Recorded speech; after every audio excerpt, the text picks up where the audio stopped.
ശ്രീ രാഹുൽ ഈശ്വർ, ഇപ്പം നമ്മൾ ചർച്ച ചെയ്തുകൊണ്ടിരിക്കുന്നത് താങ്കളത് ശ്രദ്ധിച്ചിട്ടുണ്ടാകുമെന്ന് ഞാൻ കരുതുന്നു. 2022 പുറത്തു വന്നതാണ്. നമ്മൾക്ക് ഏറെ ഞെട്ടലോടെയും അവിശ്വസനീയതയോടെയും കേട്ട കാര്യമാണ്.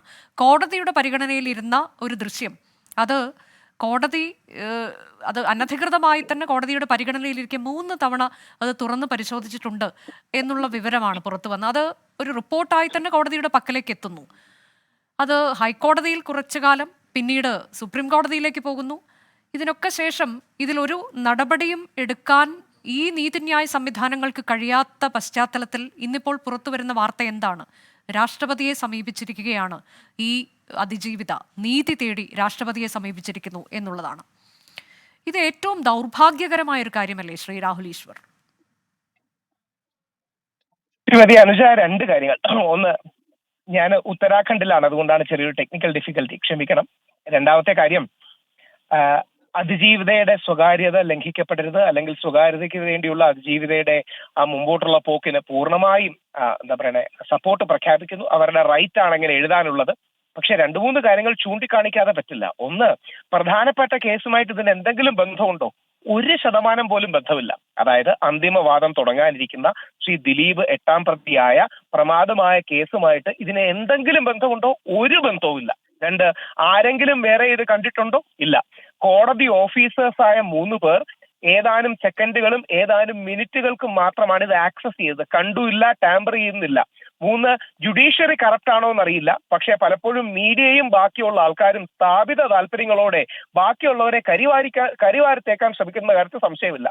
ഒരു അഭിഭാഷകൻ എന്ന നിലയിലും നിയമ വിദ്യാർത്ഥി എന്ന നിലയിലും എനിക്ക് കോടതിയെക്കുറിച്ച് അത്യധികം അഭിമാനമാണ്. നമുക്കൊക്കെ അഭിമാനമുണ്ട്. പക്ഷെ താങ്കൾ പറയുന്നത് മറുപടി പറഞ്ഞോട്ടെ. സ്റ്റേറ്റും പോലീസുകാരും മാധ്യമപ്പടയും ചുറ്റും നിന്ന് പീരങ്കി പോലെ വെടിയുതിർത്തിട്ടും കോടതിയുടെ സത്യസന്ധത ഉള്ളതുകൊണ്ടാണ് ശ്രീ ദിലീപിന് അനുകൂലമായി കോടതി നിൽക്കുന്നത്. എങ്ങനെങ്കിലും ദിലീപിനെ കുടുക്കി, ഏതെങ്കിലും വലിയ ആളെ കുടുക്കി എന്ന അഹങ്കാരം കാണിക്കാൻ ശ്രമിച്ച മീഡിയയും പോലീസുകാരും സർക്കാരും നാണം കെടുകയും ദിലീപ് വിജയിക്കുകയും ചെയ്തു. ഒരു കോടതിയിലല്ല, ഇവിടത്തെ കോടതി മുതൽ ഹൈക്കോടതി മുതൽ സുപ്രീം കോടതി വരെ പോയത് ഈ ദിലീപിന്റെ അല്ല, സത്യത്തിന്റെ വിജയമാണ്. അവിടെ ഒരു വനിതാ ജഡ്ജിയാണ് ഇരിക്കുന്നത്. വരുന്ന കാലത്തെ ഓരോ നിയമ വിദ്യാർത്ഥിയും വീട്ടിൽ വ്യക്തിയാണവർ. ഈ പറയുന്ന സ്യൂഡോ ആക്ടിവിസ്റ്റുകളും കള്ളത്തരം പറയാൻ ഒരു മടിയുമില്ലാത്തവരും അതിജീവിതയുടെ പേരിൽ സ്വന്തം പബ്ലിസിറ്റി ഉണ്ടാക്കാൻ ശ്രമിച്ചവരും പറഞ്ഞു ശ്രീ ദിലീപിന് ഒരു പോറൽ പോലും ഏക്കാത്തത് ഈ ജുഡീഷ്യറിയുടെ മഹത്തരമാണ്. എന്ത് സംഭവിച്ചു എന്നാ പറയുന്നത്? ആര് ടാമ്പർ ചെയ്തു? ആര് എവിഡൻസ് എടുത്തു? ഒന്നുമില്ല. അതായത് ഏതോ ആൾക്കാർ അൺഓതറൈസ്ഡ് ആക്സസ് ചെയ്തു, അതാണ് കൃത്യം വാക്ക്. അത് ടാമ്പറിംഗ് ആയി, ലീക്കേജ് ആയി. ഇനി എത്രമാത്രം കള്ളം പറയാൻ നമ്മുടെ ആൾക്കാർ മടി കാണിച്ചില്ല. കാവ്യ മാധവൻ നമ്മൾ ചർച്ച ചെയ്തില്ലേ? കാവ്യ മാധവന്റെ അമ്മ മാനവാണെന്ന് പറഞ്ഞ് ചർച്ച ചെയ്തില്ലേ? ദിലീപിന്റെ കേസിൽ ദാവൂദ് ഇബ്രാഹിമിനുമായിട്ട് ബന്ധമുണ്ടെന്ന് പറഞ്ഞ് ചർച്ച ചെയ്തില്ലേ? 50 ലക്ഷം രൂപ വേങ്ങരയിൽ ഒരാൾ ചർച്ച ചെയ്തില്ലേ? ദിലീപ് 4 പോലീസുകാരെ കൊല്ലാൻ ശ്രമിച്ചു എന്ന് പറഞ്ഞൊരു കേസെടുത്തില്ലേ? ഞാനൊന്ന് ഇടപെടുകയാണ് ശ്രീ രാഹുൽ ഈശ്വർ, ഞാനൊന്ന് ഇടപെടുകയാണ്. ഇപ്പൊ ദിലീപ് വിജയിച്ചു എന്ന് താങ്കൾ തുടർച്ചയായി പറയുന്നത് കേട്ടു. ഇതിന്റെ അന്തിമ വിധിയൊന്നും വന്നിട്ടില്ല രാഹുൽ ഈശ്വർ. ദിലീപ് വിജയിച്ചു എന്ന് താങ്കൾക്ക് ഒന്നിലേറെ തവണ ഇങ്ങനെ പറയാൻ പറ്റുന്നത് എങ്ങനെയാണെന്ന് എനിക്കറിയില്ല. മറ്റൊന്ന്, ഇപ്പോ ഈ യഥാർത്ഥ ദിലീപ് വിജയിച്ചു എവിടെ പറഞ്ഞു? താങ്കൾ പലതവണ പറഞ്ഞു ദിലീപ് വിജയിച്ചു നിൽക്കുന്നു എന്ന് താങ്കൾ പറഞ്ഞു. കോടതി സമീപനം സ്വീകരിക്കുന്നതിന്റെ കാര്യം ദിലീപിന്റെ ഭാഗത്താണ് ന്യായമെന്നാണ്. ഇത് തന്നെയാണ് ആടിനെ പട്ടിയാക്കുക, പട്ടിയെ അല്ലല്ല, താങ്കൾ പറഞ്ഞതാണ്. അത് മാത്രമല്ല, ഇതിന്റെ അന്തിമവാദം ഇപ്പൊ നാളെ തുടങ്ങാൻ പോകുന്നുള്ളൂ. എന്താണ് കോടതി വിധി പറയാൻ പോകുന്നത് നമുക്കറിയില്ല. എനിക്ക് അനുജ മാഡത്തോട് വ്യക്തിയുടെ വലിയ ബഹുമാനമാണ്. അതുവരെ നമുക്ക് ഈ പ്രേക്ഷകർക്ക് ഇതിന്റെ യൂട്യൂബിൽ ബാക്കിലോട്ട് പോയി നോക്കിയാൽ ഞാൻ ദിലീപ് വിജയ് പറഞ്ഞു. അല്ല ശ്രീ രാഹുൽ ഈശ്വർ, നമുക്ക് സമയക്കുറവുള്ളതുകൊണ്ട് ഞാനൊരു കാര്യം ചോദിച്ചോളട്ടെ. അതായത് ഈ യഥാർത്ഥ മെയിൻ കേസുമായി ഇതിന് എന്ത് ബന്ധമെന്ന് താങ്കൾ ചോദിക്കുന്നുണ്ട്. പക്ഷെ ഇതൊരു വേറെ ഒരു കേസ് തന്നെയാണ് ശ്രീ രാഹുൽ ഈശ്വർ. ഇത് പരാതി കൊടുത്തതാണ്. അതായത് തന്റെ പീഡന ദൃശ്യങ്ങൾ അത് കോടതിയുടെ പരിഗണനയിലിരിക്കെ അനധികൃതമായി തുറന്നു പരിശോധിച്ചു എന്ന് അതിജീവിതയ്ക്ക് പരാതിപ്പെടാനുള്ള അർഹതയില്ലേ? മറ്റു കേസുമായി ബന്ധമില്ല എന്ന് പറഞ്ഞുകൊണ്ട് മിണ്ടാതിരിക്കണമെന്നാണ് താങ്കൾ പറയുന്നത്. തീർച്ചയായിട്ടും ഉണ്ട്. അൺഓതറൈസ്ഡ് ആക്സസിന് തീർച്ചയായിട്ടും ഉണ്ട്. പക്ഷെ അതിനർത്ഥം ടാമ്പറിംഗ് എന്നാണോ? അൺഓതറൈസ്ഡ് ആക്സസ് എന്നാണ് റിപ്പോർട്ട്. അങ്ങനെ പരിശോധിക്കാൻ അനുമതിയുണ്ടോ? അങ്ങനെ പരിശോധിക്കാൻ, ഇതിന് പരിശോധിക്കുന്നതിന് മാനദണ്ഡമില്ലേ? സൈബർ വിദഗ്ധരുടെ സാന്നിധ്യത്തിൽ അല്ലാതെ പരിശോധിക്കരുത്. കൂടാതെ ഈ സമയം ഉൾപ്പെടെ രേഖപ്പെടുത്തിയത് അതിന്റെ നിയമപരമായ പരിശോധന മാത്രമേ അലൗഡ് ആയുള്ളൂ. അല്ലാതെ ഈ ജീവനക്കാർക്ക്, സെക്ഷൻ ക്ലർക്കിന്, അതുപോലെ ശിരസ്തേദാറിന്, പിന്നെ അങ്കമാലി മാജിസ്ട്രേറ്റ് വീട്ടിൽ കൊണ്ട് സൂക്ഷിക്കാൻ ഇതിനൊക്കെ അനുവാദമുണ്ടോ രാഹുൽ ഈശ്വർ? ഇല്ല, അൺഓതറൈസ്ഡ് ആക്സസിന് പരാതി കൊടുത്തോളൂ. പക്ഷെ അൺഓതറൈസ്ഡ് ആക്സസ് എന്ന് പറഞ്ഞാൽ ടാമ്പറിംഗ് എന്നാണോ അർത്ഥം? അൺഓതറൈസ്ഡ് ആക്സസ് എന്ന് പറഞ്ഞാൽ ലീക്കേജ് ആണോ അർത്ഥം? അല്ല, അങ്ങനെ സംഭവിച്ചാൽ ഇന്നിപ്പോ രാഷ്ട്രപതിക്ക് നൽകിയ പരാതിയിലും അവർ പറയുന്നത് അത് തന്നെയാണ്. ഇത് പുറത്തേക്ക് പോകുമോ എന്നുള്ളതിൽ അവർക്ക് സംശയമുണ്ട്. പുറത്തേക്ക് പോയാൽ അത് തന്റെ ജീവിതത്തെ ബാധിക്കാം എന്ന് പറയുന്നത് ഒരു പെൺകുട്ടിയാണ് ശ്രീ രാഹുൽ ഈശ്വർ.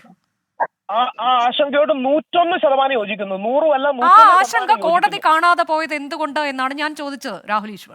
ആശങ്ക കോടതി കാണാതെ പോയത് അതിജീവിതയുടെ കൂടെ നിൽക്കുന്നവർ അതിബുദ്ധി കാണിക്കുകയും സ്ട്രാറ്റജി കാണിക്കുകയും കേസ് നീട്ടിക്കൊണ്ടുപോകാൻ ശ്രമിക്കുകയും ചെയ്യുന്ന ഈ ബാക്കിയുള്ളവരൊന്നും മണ്ടന്മാരാണെന്ന് അവർ വിചാരിക്കരുത്. അതായത് ഈ മറുഭാഗത്തിരിക്കുന്നവരെ മണ്ടന്മാരാന്ന് വിചാരിക്കരുത്. ഏതെങ്കിലും രീതിയിൽ കേസ് വലിച്ചു നീട്ടിക്കൊണ്ട് പോകാനും. അല്ല, ഇത് ഹൈക്കോടതിയെ സമീപിച്ചത് എന്നാണ്? 2022-ലാണ്. അല്ല, ഇത് നമുക്ക് സമയക്കുറവുള്ളതുകൊണ്ട് ഞാൻ അപ്പോൾ ഇടപെടുന്ന രാഹുൽ ഈശ്വർ, താങ്കളൊന്ന് ക്ഷമിക്കുക. അല്ല, ഞാൻ വരാം താങ്കളിലേക്ക്. അതായത് ഇപ്പൊ 2022-ലാണ് ഇങ്ങനെ ദൃശ്യങ്ങൾ പരിശോധിച്ചിട്ടുണ്ട് എന്ന വിവരം പുറത്തു വന്നത്. 2018-ൽ പരിശോധിച്ചിട്ടാണ്. അതെ, അത് പരിശോധിച്ചു എന്ന് തന്നെയാണല്ലോ. അത് ഏത് ഉപകരണത്തിൽ, ഏത് ഫോണിൽ? അങ്ങനെയല്ല. ഹാഷ് വാല്യൂ മാറിയത് ആ ഫയലുകളുടെ അല്ല. ഹാഷ് വാല്യൂ മാറിയത് ആ ഡിവൈസിന്റെ ഹാഷ് വാല്യൂ ആണ് മാറിയിരിക്കുന്നത്. ഈ 8 ഫയലുകളുടെ ഹാഷ് വാല്യൂ മാറിയിട്ടില്ല. ആ റിപ്പോർട്ട് പരിശോധിക്കാം. ദീപാ മാഡത്തിന്റെ റിപ്പോർട്ട് എന്റെ ഇരിപ്പുണ്ട്, കേരളത്തിൽ എന്റെ വീട്ടിൽ ഇരിപ്പുണ്ട്. ആ ഫയലുകളുടെ ഹാഷ് വാല്യൂ മാറിയിട്ടില്ല. അത് ആ റിപ്പോർട്ടിൽ എടുത്തെഴുതിയിട്ടുണ്ട്. പക്ഷേ ഈ ഹാഷ് വാല്യൂ മാറിയതടക്കം പരിശോധിച്ചിട്ടില്ല എന്ന് പറഞ്ഞുകൊണ്ടല്ലായിരുന്നോ നടിയുടെ ഉപഹർജി? ഇത് പോലീസ് അന്വേഷിക്കണമെന്ന് പറഞ്ഞുകൊണ്ട് ഒരു ഉപഹർജി ഹൈക്കോടതിയിലേക്ക് പോയത് ഈ കാര്യം ഉൾപ്പെടെ ചൂണ്ടിക്കാട്ടിയല്ലായിരുന്നോ രാഹുൽ ഈശ്വർ? മാഡം, ഞാൻ ചോദിച്ചത് ആ ഫയലുകളുടെ ഹാഷ് വാല്യൂ മാറി എന്ന വാർത്ത എവിടെങ്കിലും കേട്ടോ? ആ ഡിവൈസ് വെറുതെ ഒരു സിസ്റ്റത്തിന്, അതായത് ഈ ഡിവൈസ് തന്നെയാണോ എന്ന് പരിശോധിക്കാൻ വേറൊരു കമ്പ്യൂട്ടറിലേക്ക് ഇട്ട് നോക്കിയാൽ പോലും അതിന്റെ ഹാഷ് വാല്യൂ മാറും. കാര്യം പുതിയൊരു ഡിവൈസിലേക്ക് ഇടുമ്പോൾ അതിൽ പുതിയൊരു ഫയൽ ആകും. പുതിയ ഫയൽ കഴിഞ്ഞാൽ എന്റെ ഹാഷ് വാല്യൂ മാറും. ഈ 8 ഫയലുകളുടെ ഹാഷ് വാല്യൂ മാറിയിട്ടില്ലെന്ന റിപ്പോർട്ടിലുണ്ട്. ഇനി ഒരു വരി കൂടെ പറഞ്ഞ് അവസാനിപ്പിക്കാം. യഥാർത്ഥത്തിൽ സാധാരണക്കാർ മനസ്സിലാക്കണം, കേസ് തോക്കാൻ പോകുന്നു എന്ന് അവർക്കറിയാം. കാര്യം അവരുടെ കേസിന് ഒരു മെറിറ്റില്ല. അതിജീവിതയല്ല കേട്ടോ, അതിജീവിതയുടെ കേസിന് മെറിറ്റുണ്ട്. ബാക്കി എല്ലാവരും കുറ്റക്കാരാണ്. 8ാം പ്രതിയെ ഗൂഢാലോചന നടത്തി വലിച്ചഴച്ചതാണ് കേരള പോലീസ്. അല്ല, അത് നമുക്ക് ഈ ഘട്ടത്തിൽ പറയാൻ കഴിയുന്നത് എങ്ങനെയാണ്? താങ്കൾ ഒരു അഭിഭാഷകനാണെന്ന് പറയുന്നു. എങ്ങനെയാണ് താങ്കൾക്ക് അത് കുറ്റക്കാരനല്ല എന്ന് ഈ ഘട്ടത്തിൽ വിധിക്കാൻ കഴിയുന്നത് രാഹുൽ ഈശ്വർ? അത് കോടതി പറയട്ടെ. വിമല ബിനുവിന് കൊടുത്തതിന്റെ നേരത്തെ കോടതി കറക്റ്റ് ആണെന്നൊക്കെ പറഞ്ഞു മാഡം ഇടപെട്ടില്ലല്ലോ. അല്ല, ഞാൻ പറഞ്ഞു ജുഡീഷ്യറിയിൽ നമ്മൾ ഇപ്പോഴും പ്രതീക്ഷ വെക്കുന്നുണ്ട്.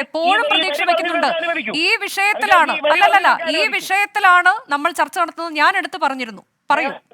ദയവായി ശ്രദ്ധിക്കൂ. യഥാർത്ഥത്തിൽ ദിലീപിനെ കരിവാരിത്തേക്കാനും ജഡ്ജിയെ കരിവാരിത്തേക്കാനും ജഡ്ജിയുടെ ഭാഷയിൽ തന്റെ 12 വയസ്സുള്ള മകളെ ഒഴിച്ചു ബാക്കി എല്ലാം ആ ജഡ്ജി അച്ഛനെ കരിവാരിത്തേച്ചു, ഭർത്താവിനെ കരിവാരിത്തേച്ചു, അവരുടെ കുടുംബത്തെ കരിവാരിത്തേച്ചു. ഇത് ഡീൽ ചെയ്ത് എല്ലാവരെയും കരിവാരിത്തേച്ചു. എന്തുകൊണ്ടാ? ചില ആൾക്കാർക്ക് അന്ധമായ ദിലീപ് ദിലീപിനെങ്കിലും കൊടുക്കണം. അതിജീവിതയുടെ കേസ് മെറിറ്റുള്ളതാണ്. പക്ഷേ ദിലീപ് ഇതിന് യാതൊരു പങ്കുമില്ല. അതിജീവിതയ്ക്ക് നീതി കിട്ടണം. പൾസർ സുനി അടക്കമുള്ളവർക്ക് ഏറ്റവും കടുത്ത ശിക്ഷ കൊടുക്കണം. 80-ലേറെ ദിവസം ജയിലിൽ കിടന്നത് പിന്നെ എന്തിനാണ് രാഹുൽ ഈശ്വർ? ഇത് പങ്കുണ്ടോ ഇല്ലയോ എന്നൊക്കെ നമ്മൾ വിധിക്കേണ്ടത് എന്താണ്? നടന്ന കാര്യം നമുക്ക് പറയാമല്ലോ. 80 ദിവസത്തിലേറെ ജയിലിൽ കിടന്നു ജാമ്യമില്ലാതെ. 50 ദിവസം 80 രാജ്യദ്രോഹിയാണോ? 50 ദിവസം നമ്പിനാരായണൻ ജയിലിൽ കിടന്നു ചാരക്കേസിൽ. നമ്പിനാരായണൻ രാജ്യദ്രോഹിയാണോ? ശശി തരൂർ ഭാര്യയെ കൊന്നു ഡൽഹി പോലീസ്. അതെ, ഇതിൽ അന്തിമ വിധി കോടതി പറയട്ടെ. അതിനിടയിൽ വന്നിട്ടുള്ള ഈ വിഷയത്തെ കുറിച്ചാണ് നമ്മൾ ചർച്ച ചെയ്യുന്നത്. അത് തീർച്ചയായിട്ടും പറഞ്ഞിട്ട് മതി. പക്ഷേ സാധാരണക്കാർക്ക് ദിലീപിനെയും കോടതികളെയും അടക്കം എല്ലാം കരിവാരിത്തേക്കാനും തോക്കുമെന്ന് ഉറപ്പായ കേസിൽ ആദ്യമേ ഡിഫൻസ് എടുക്കാനുമാണ് നോക്കുന്നത്. ഇനി കാവിലെ പാട്ടു മത്സരത്തിന് കാണാമെന്ന് പറഞ്ഞ് അതിജീവിതയുടെ കൂടെ നിൽക്കുന്നവർക്ക് യുണൈറ്റഡ് നേഷൻസിന് പരാതി കൊടുക്കാം. എല്ലാവിധ ആശംസകളും നേരുന്നു.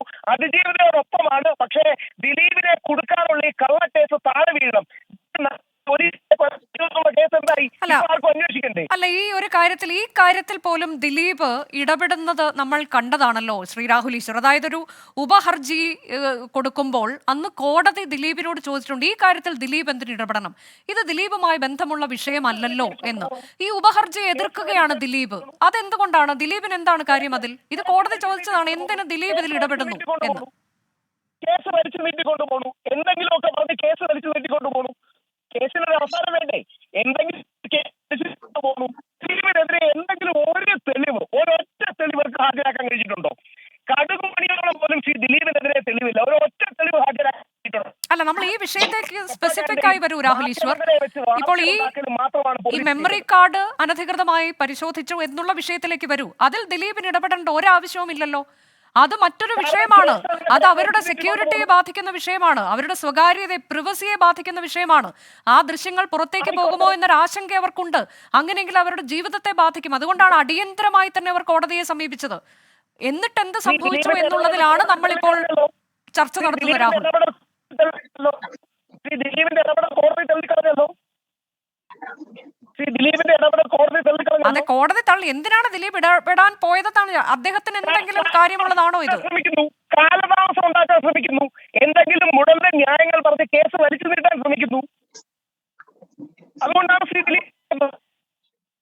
മാത്രമല്ല ഒരു കാര്യം കൂടി, മറ്റൊരു അനവസര ഇടപെടൽ കൂടി ഞാൻ താങ്കളെ ചൂണ്ടിക്കാണിക്കാം. അതായത് ഇപ്പോൾ ഈ വിവരത്തിലെ അന്വേഷണ റിപ്പോർട്ട് അത് നടിക്ക് നൽകരുത് എന്ന് പറഞ്ഞുകൊണ്ട് അവിടെയും ചെല്ലുകയാണ്. തനിക്ക് നൽകണം, പക്ഷെ അന്വേഷണ റിപ്പോർട്ട് നടിക്ക് നൽകരുത് എന്ന് ഹൈക്കോടതിയിൽ പറയുകയാണ്. നൽകരുത് എന്ന് പറഞ്ഞ ആ ഒരു ആവശ്യം തള്ളിക്കളയുകയും ചെയ്തു കോടതി. അപ്പോൾ അതാണ് പറയുന്നത്, ഈ അനാവശ്യ സമയത്ത് അതിൽ നീട്ടിക്കൊണ്ടു പോകുന്നതുമായി അതിന് ബന്ധമില്ലല്ലോ രാഹുൽ ഈശ്വർ. നടിക്ക് പ്രസിഡന്റിന് എഴുത്തെഴുതാൻ കഴിയുന്നത് പോലെ ശ്രീ ദിലീപിന്റെ ലീഗൽ ടീമിന് കോടതി പ്രസിഡന്റ് ലിമിറ്റഡ് പവേഴ്സ് ഉള്ള പ്രസിഡന്റ് എഴുതാൻ കഴിയും. കോടതിയെ സമീപിക്കാൻ കഴിയില്ല.